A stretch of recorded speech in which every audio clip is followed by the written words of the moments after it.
Bwana Yesu asifiwe sana. Ninamsema hapa, ninamzungumzia Sulemani. Bwana Yesu asifiwe sana. Sulemani alipewa ahadi na Daudi ya kwamba badala yangu wewe utamiliki, utakuwa mfalme. Bwana Yesu asifiwe sana. Aliambiwa badala yangu mimi utamiliki, utakuwa mfalme. Kwa sababu Daudi alikuwa ameshachoka, alikuwa anaumwa, hawezi. Bwana Yesu asifiwe sana.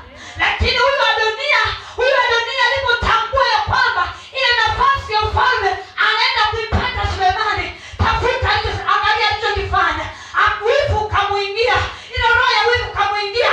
Haiwezekani Sulemani akawa mfalme wakati nabii natamani hiyo nafasi. Bwana Yesu asifiwe sana. Anasema kaita watu kwa siri, akawakusanya, akasema mimi ndio nitakuwa mfalme. Akaita watu, akajimilikisha ufalme. Bwana Yesu asifiwe sana. Anasema mama yake Sulemani akapewa taarifa ya kwamba hivi, una taarifa ya kwamba mfalme akisema badala yake atakayemiliki ni Sulemani, lakini yupo mtu mwingine tayari anajiita mfalme huko, ameshajipa cheo. Bwana Yesu asifiwe. Ameshaiba nafasi ya mwanao. Hivi nakwambia, shituka, mfuate mfalme kabla mambo yanaendelea. Bwana Yesu asifiwe sana.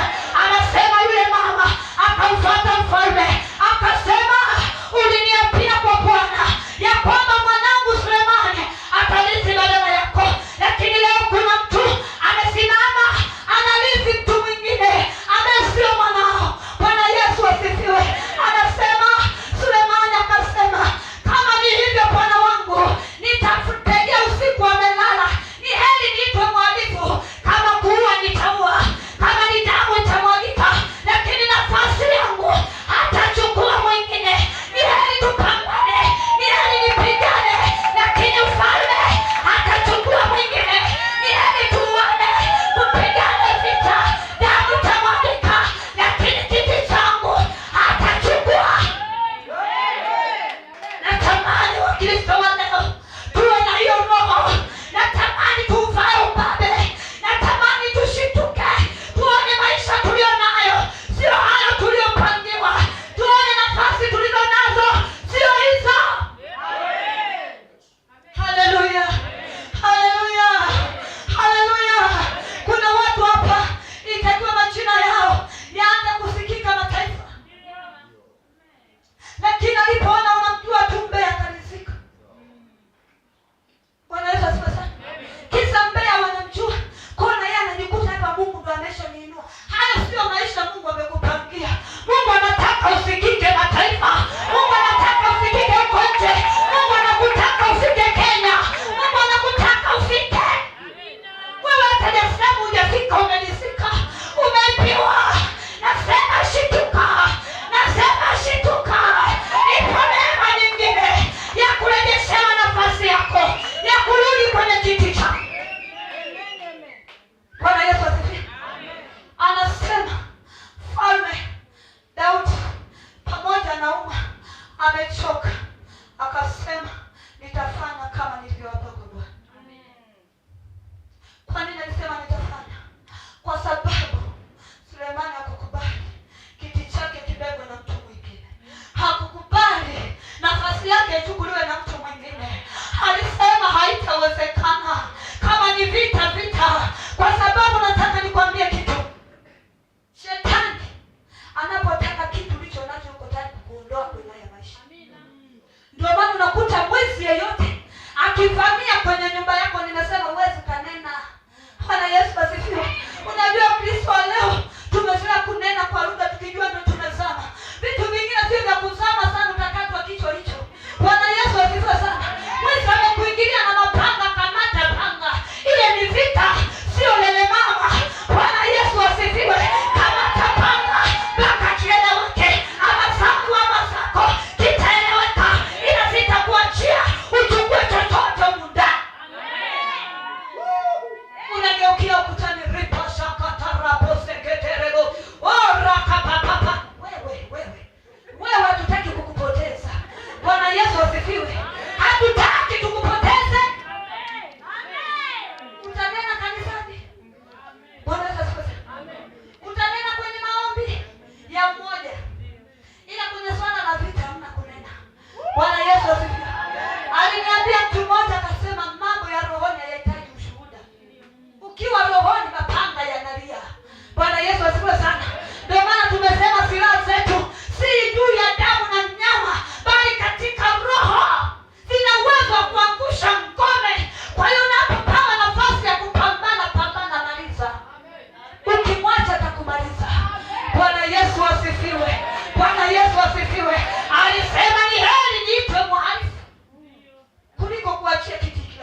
tunachinja jioni leo, natamani tukamwambie tunataka vitu vyetu, tunataka kwa shetani, sio kwa Mungu. Mungu alishaachilia haya. Funika macho yako, konyosha mikono juu. Mungu alishaachia. Kinachoniuma ni kwamba watu wanaishi maisha bandia, lakini wameridhika. Watu wanaishi maisha ya kulia wakati wanaye mfalme. Watu wanaishi wanahangaika wakati mfalme Jehova yupo. Nataka wakati huu tukamwambie shetani arudishe. Ili sio ombi. Nimesema kurudisha ni lazima. Nimesema kurudisha ni lazima.